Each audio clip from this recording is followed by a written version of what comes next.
one that unites us here. I see the Secretary General. Welcome, Mr. Secretary General, to joining us. Reaching that day when the world's most dangerous regimes no longer possess the world's most deadly weapons, and ushering in an era of arms control that makes us, our children and grandchildren, safer, more secure, and more free. This is never a simple challenge to address. There are rarely, if ever, straightforward answers in an arena where even the smallest steps forward can take years of painstaking negotiations. And none of this is getting easier. We are now entering a time when transformative technologies like artificial intelligence and quantum computing may add uncertainty to the balance of power and make the question of when to use WMD more complicated, not less. We are now seeing a time in the not too distant future when machine speeds could shrink decision-making windows, adding to the risk of inadvertent consequences. For all the wonders wrought by rapid advances in innovation and invention, for all the excitement brought by developments we cannot fathom or predict or imagine yet, in the realm of arms control, those leaps forward bring a new degree of fear and uncertainty along with promise. That's a somewhat destabilizing reality of this moment. But that's not a reason to give up on our mission or deem it hopeless or helpless. That cannot and will not be the measure of our leadership. Indeed, we are here at this conference because we believe the opposite. We know that the weight falls on our shoulders as allies and partners to tackle the toughest issues affecting global security, no matter what changes emerge from technology or current events. We are prepared to take on the duty of strengthening the international security architecture around chemical, radiological, biological, and nuclear weapons. We also know that apparent progress can be unraveled in what seems like an instant. Just think back for a minute to the last time this conference convened. It was September 2021 in Copenhagen, and Undersecretary Jenkins stood up on behalf of the United States and spoke with notes of tempered but real optimism about the possibilities of our strategic stability dialogue with Russia. She discussed how we might utilize that platform to put forward and realize the framework for the future of arms control. Yet, within a matter of months, that glimmer of hope had dissipated and disappeared as I got to lead the US delegation to an extraordinary session of the SSD with a narrower and more immediate mission to use this channel to make one last effort to keep Russia from embarking on its unprovoked invasion of Ukraine. Unfortunately, by that point, Vladimir Putin's mind was made up. No proposal that we put on the table, and there were many, could convince the Kremlin to change direction. They had already made the horrific decision to launch their brutal violation of Ukraine's sovereignty, their illegal intrusion on Ukraine's territorial integrity, and their barbaric assault on Ukraine's people. As if anything could be more terrifying than one of the largest land wars in Europe since NATO's founding, Putin has repeatedly used nuclear saber rattling to ratchet up tensions and raise the stakes of this war. He said Russia will deploy nuclear weapons to Belarus. He's pushed a legally invalid suspension of New START, endangering global nuclear stability. These steps are of a piece with the Kremlin's consistent failure to abide by its commitments on important WMD multilateral agreements. To make matters worse, Russia's reckless behavior isn't happening in isolation. The DPRK is testing and publicly trumpeting its increasingly dangerous arsenal and delivery systems. The IAEA has reported a fearsome jump in Iran's uranium enrichment levels. The rapid and opaque expansion of the PRC's nuclear arsenal, the largest in its history, has increased tension in the Indo-Pacific. In each case, Transparency is almost non-existent, which only serves to raise the risk of an escalation. Against this backdrop, NATO's strength and unity are more important than ever. NATO's deterrent capability is more necessary than ever. NATO and like-minded partners must be more determined than ever to fortify the infrastructure that's helped keep the world secure for decades. Risk reduction, crisis communications, stabilization mechanisms, confidence-building measures, and multilateral agreements designed to halt the growth of dangerous weapons. As President Biden has said, quote, "No matter what is happening in the world, the United States is ready to pursue critical arms control measures," unquote. That is a position of principle, and it remains relevant even when others refuse to uphold their obligations, even when others act to erode longstanding accords, even when others demonstrate they cannot be trusted. Put another way, even in this time of trial for the international security architecture, it is still our task as leaders in the global community to do the work of arms control, non-proliferation, and disarmament. That begins with all of us leading the charge to uphold the NPT, which continues to stand as the single greatest bulwark against the spread of nuclear weapons. That entails invigorating the peaceful uses pillar of the NPT, where signatories provide resources and technical expertise to improve crop yields and provide life-saving innovations to developing countries. That means doubling down on rules and norms around transparency and accountability when it comes to weapons of mass destruction. That requires us to see how NATO's partnership on WMDs extends beyond what we usually think of when we talk about arms control, how strategies can apply to the regulation of missile testing and responsible behaviors in outer space, how our coordination can help us understand the impacts of artificial intelligence and ensure this transformational technology is developed and deployed by militaries in a responsible fashion. When all is said and done, arms control and non-proliferation must remain central tenets of NATO's leadership and core building blocks of international stability. The reason is simple. The first responsibility of any public servant is public safety, and weapons of mass destruction only serve to threaten people's security. 60 years ago, John F. Kennedy spoke to the graduates of American University about the necessity of peace, not as a distant dream or a theoretical ideal, but as an achievable goal and a national necessity. As he discussed the obstacles to peace, he laid out the stakes of the arm race, the dangers of idle stockpiles of nuclear devices, the need for all nations to discard destabilizing behavior and embrace a course of disarmament. He pleaded in that age of the Cold War for everyone to appreciate the true intent of these weapons, that they can, quote, only destroy and never create. 6 decades later, that still rings true. Even in this era, when progress seems distant, we can never resort to inaction. Even in this moment when technology raises more questions than it seems to answer, we can never abandon our work to advance arms control measures. We can never shrink from the challenge of non-proliferation. We can never lose sight of our commitment to disarmament, because however uphill the battle, doing this work is always worth the effort. It is always central to our shared mission of mutual defense. It is always the duty of NATO allies and partner nations. It must always be a pillar of our common security, a foundation of our diplomacy, and a cornerstone of peace. So I thank you.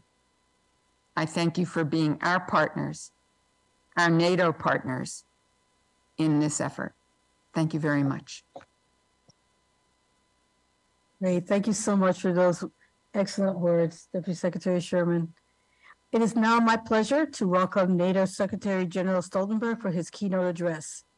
This is the fourth consecutive NATO WMD Non-Proliferation Conference at which you are providing a keynote address, and we definitely appreciate it.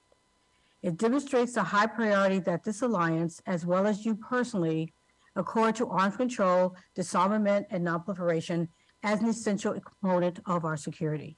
Over to you, Secretary Stoltenberg. Thank you so much, Deputy Secretary Sherman, Ambassador Jenkins, ladies and gentlemen. Thank you for that kind introduction. I'm very pleased to join you today and to thank you for hosting this important event in Washington. This is a deeply challenging period for arms control and for our security in general. Russia's war against Ukraine is part of a long pattern of aggressive behavior. Russia seeks to undermine the foundations of the international rules-based system, ignoring, violating, or abandoning much of the network of international arms control agreements that have kept the world safe. The Kremlin has chosen to dismantle arms control and undermine strategic stability. By suspending its participation in the New START Treaty, failing to comply with the INF Treaty, increasing provocative nuclear rhetoric, and threatening to deploy tactical nuclear weapons in Belarus. These are irresponsible acts designed to deter NATO allies from supporting Ukraine. But they will not work, because while we take Russia's threats seriously, we will not be intimidated. Russia is the most direct threat to our security, but the broader global security landscape is also troubling. China is rapidly growing its nuclear arsenal without any transparency about its capabilities. Iran and North Korea are blatantly developing their own nuclear programs and delivery systems. And new technologies, from artificial intelligence to autonomous systems, come with great potential risks that need to be understood and managed. Our world is more dangerous and less predictable than it has been for generations. And the arms control regimes that we have depended on for so long are unraveling. But we need to remember that arms control agreements are not made between friends. They are made between adversaries. And some of the most successful arms control agreements were reached in periods of heightened tensions. That is what happened during the Cold War, and it can happen again now. So now is the time to roll up our sleeves and to do what is needed to reduce risks, increase our security, and consider how to achieve a more peaceful, stable, and prosperous future. NATO plays a vital role in this effort. NATO will remain a nuclear alliance for as long as nuclear weapons exist. We will always maintain the appropriate mix of capabilities to ensure our security. Our strategic concept, published last year, emphasizes the importance of arms control, disarmament, and non-proliferation for our deterrence and defense. So in the short term, we need to bolster existing global arms control regimes, principally the Nuclear Non-Proliferation Treaty and the Chemical and Biological Weapons Conventions, key pillars of the existing architecture.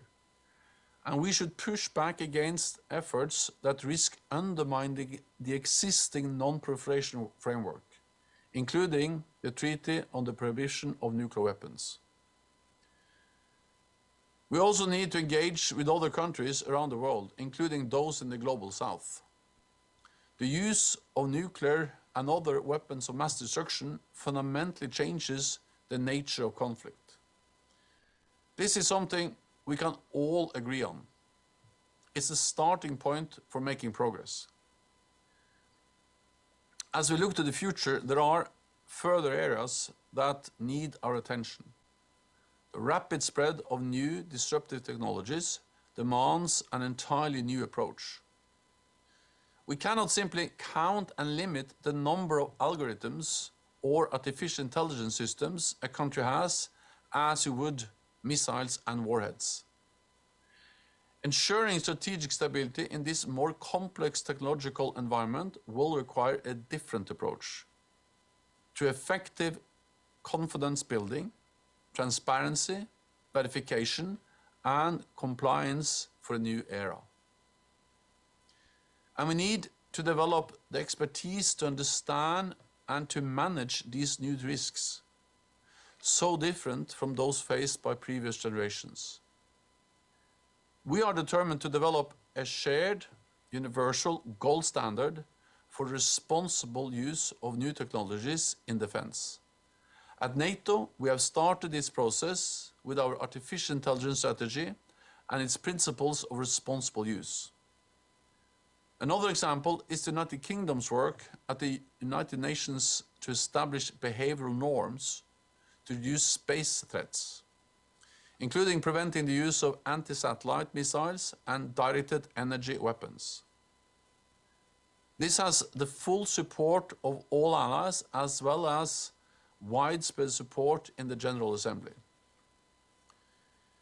In the longer term, we need to rethink and adapt our approach to a more dangerous and competitive world. And this means engaging with China, which is estimated to have 1,500 warheads by 2035. As a global power, China has global responsibilities. And Beijing too would benefit from the increased transparency, predictability, and security of arms control agreements. NATO is a unique platform where we engage with China and the wider international community for our mutual benefit, and for allies to consult on arms control, disarmament, and non-proliferation. We stand at the crossroads. In one direction lies the collapse of the international arms control order and the unrestricted proliferation of weapons of mass destruction, with profoundly dangerous consequences. But there is an alternative way ahead, one where we do the work, however difficult, where we build trust, develop new behaviors, and increase our security. It will not be easy, and it will not be quick, but it is vital that we do it. Our security environment may have changed, but the principles for maintaining security have not.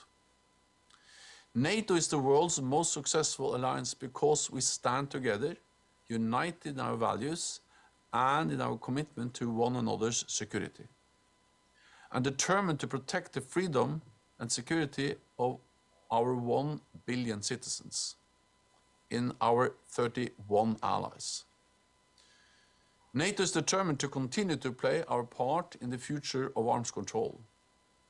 This meeting is a crucial step forward in that effort, and I call on you to do what is necessary to shape the future of arms control, disarmament, and non-proliferation. Thank you so much. Thank you, Secretary General Stoltenberg, for those really wonderful, inspiring words, especially as we look toward the next 2 days here in this conference, and really do hope that we can walk away with some challenging questions, but also some good answers to those challenging questions. So thank you so much for that. We will now open the floor for questions to both Secretary General Stoltenberg and Deputy Secretary Sherman, and I'm happy to have the Department of State's Deputy Spokesperson, Nathan Tech, moderate. Thank you all to our distinguished speakers, Under Secretary Jenkins, Deputy Secretary Sherman, and Secretary General Stoltenberg. We will now open the floor for questions. When I call on you, please clearly state your name, your affiliation, and your question. So delegates are welcome to ask from their desks, or there's also mics on the sides as well.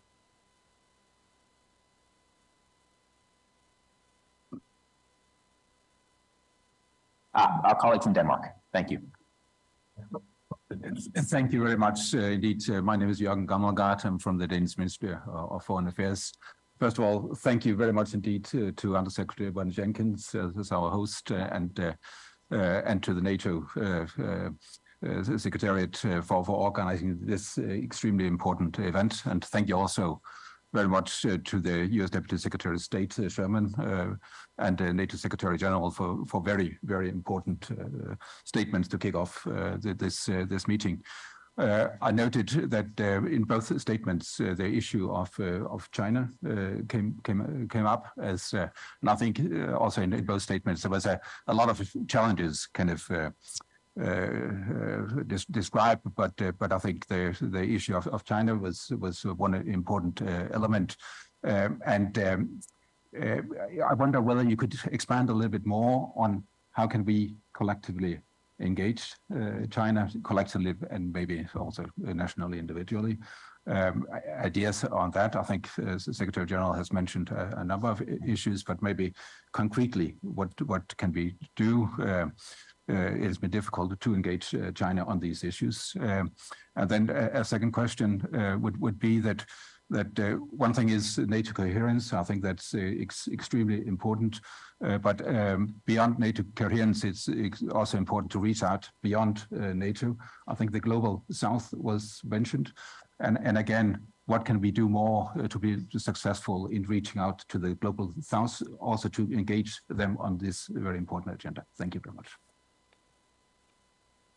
So let me make a couple of comments and then turn it over to the Secretary General. I think these two come together, the questions that you've asked about China and about the global South. I think in this very dangerous and uncertain world, many people are beginning to think about whether they should get nuclear weapons or whether they should have access to nuclear weapons. And I think one of the most important things that this conference can do is to, in fact, put together a strategy to reaffirm the importance of the NPT and reaffirm the importance of not gaining nuclear weapons. What are the downsides if countries in the global South and countries that don't have nuclear weapons decide that the world has gotten so dangerous they must seek nuclear weapons or seek access to nuclear weapons? And I think having a strategy to have those conversations for what the risks are in doing so, and what the responsibility is to having nuclear weapons would be something that would be incredibly worthwhile to come out of this conference. Because I think in this uncertain environment, a lot of countries are saying, well, maybe we should join this club because otherwise we have no deterrence. And NATO is a defensive organization. It is all about deterrence. And so how do we extend that deterrence to the rest of the world? Where China is concerned, there's no question, as the United States has said, it is the only country with the capability to change the rules-based international order, which we believe Xi Jinping intends to do. And so any country, any alliance that can build levels of communication with China to increase transparency is critical. That is all NATO partners and allies. That is each of us alone. I just want to make clear to everybody here, the United States does not seek conflict with the People's Republic of China. We want to compete vigorously. We want to align with all of you and with other partners in the world to affirm the rules-based international order, including arms control orders. We're going to compete with China, but we want to do so on a fair playing field. And we're going to invest in our own country to make sure that we have resilience, that we have the supply chains that we need, that we have the technology that we need. And if we don't, then partners and allies with whom we can rely do, so that we can be redundant and resilient with each other. So I do think, as the Secretary General said, we are at a crossroads, and you all can do quite a bit to ensure that we head in the right direction. Why don't I stop there and turn it to the Secretary General for his comments. First on China, I fully agree with what Deputy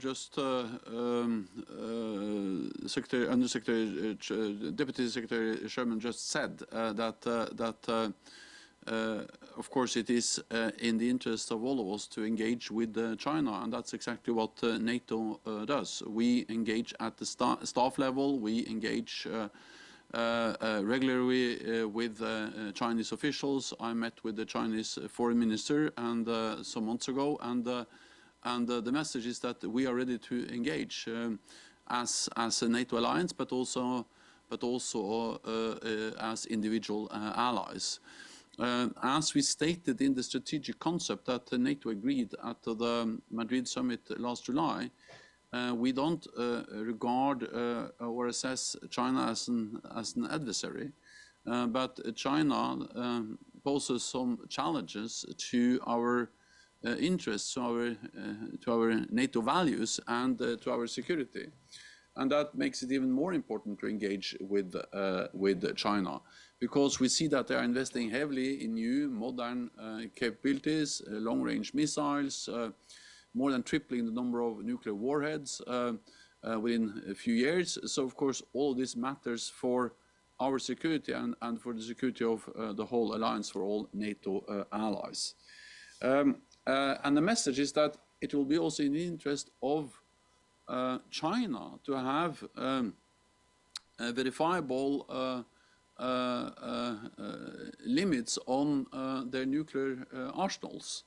Predictability, transparency, verification is in the interest of all of us, and therefore China should also be willing to sit down and engage in more arms control agreements, including limits on their number of nuclear warheads. Then one aspect of what we address when we engage with China is, of course, the consequences for our security of any military use of new disruptive technologies, including artificial intelligence. And as I said, NATO is determined to develop shared universal standards, a gold standard for responsible use of new technology in the military domain. We have started this process with the strategy on artificial intelligence. We have already agreed at the alliance that outlines some principles for responsible use. And of course, the next step would be to then engage with China, both on these values, the principles, but also to perhaps agree on some rules of the road for responsible use. And to follow up on this, my staff remain in regular contact with their counterparts in different capitals, including in Beijing. Then just briefly, let me also say that NATO engages with partners globally to send out a message that NATO remains a defensive alliance, that NATO is about shared security, about collective defense. And by having a strong alliance that guarantees the security, we have also helped to prevent the proliferation of nuclear weapons, because we have the nuclear sharing arrangements and the deterrence that those allies, especially the United States, with nuclear weapons are providing to all NATO allies. Excellent. Thank you so much. We have time for just one more question, if colleagues have another question. Someone over there. Ah, sorry. Yes, over here. Austria, please. Thank you very much. Good morning, Adam Bugajski. Thank you. To get a little closer to the mic. Thank you very much, Adam Bugajski, Security Policy Director of Polish MFA. I have a question concerning recent announcement of Mr. Putin on deployment of tactical nuclear weapons to Belarus. For us, it's more than an announcement, but a well-developed plan.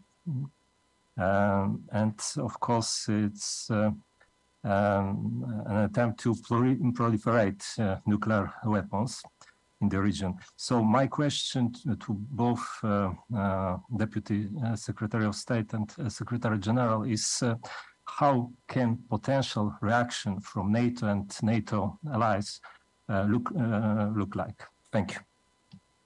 Mr. Secretary General, I'll turn it over to you.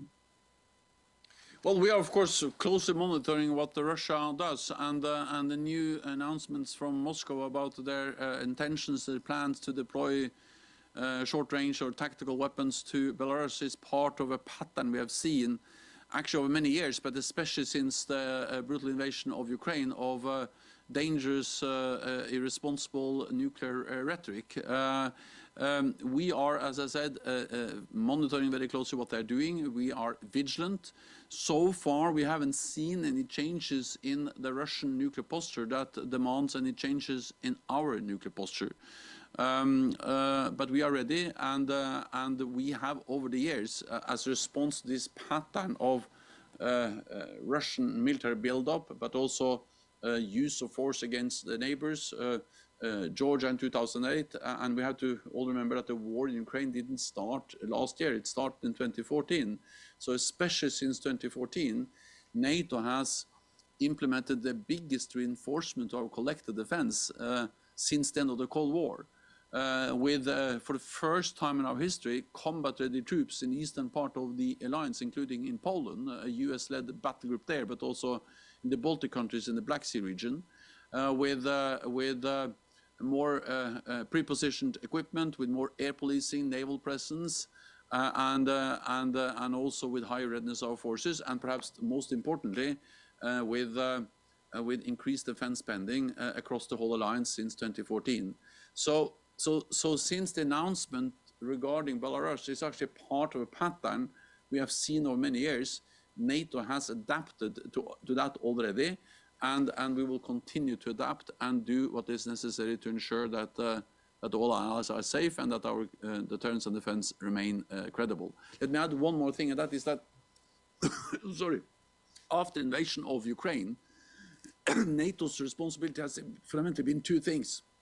One is to provide support to Ukraine, as NATO allies do, but the other, is to ensure that we remove any room for misunderstanding in Moscow about our readiness to protect and defend all allies. And we've done that by further increase our presence in the eastern part of the alliance. Thank you. Thank you very much. I endorse everything the Secretary General just said. I would just add, we have all watched and worried that Vladimir Putin would use what he considers a non-strategic tactical nuclear weapon, or would do some demonstration effect to escalate, but in a managed risk escalation. All of us have been very watchful of this, and it is very critical to remain watchful of this. I think his announcement of sending nuclear weapons to Belarus is his effort to use this threat in a managed way. And as the Secretary General has said, it hasn't happened yet. So I think we all must react. We must all call it out. It is a dangerous escalation, no doubt about it. One of the things the United States has done throughout this conflict, and we will continue to do, is as we can to downgrade intelligence and to share it with you all, so that everybody knows where things are and where we stand. And I think this sharing of intelligence is one of the tools that we have in our toolbox that we have not used in quite the way we have now. And I think we will try to continue to do so. But more than anything, what the Secretary General has said about this pattern by Vladimir Putin is absolutely what has happened and what will continue to happen. And our best efforts are our deterrence and our eyes wide open about what the play is here. Thank you all very much. And I am so excited that you're going to be part of this for the next 2 days. And you will solve all of the issues that the Secretary General and I have laid out for you today. So in advance, we are quite grateful. Thank you. That's all the time we have for this session. This now concludes the opening session of the 18th Annual NATO WMD Non-Proliferation Conference. The live stream will end now. At this time, media representatives are kindly requested to leave the venue. Thank you all so much for your time.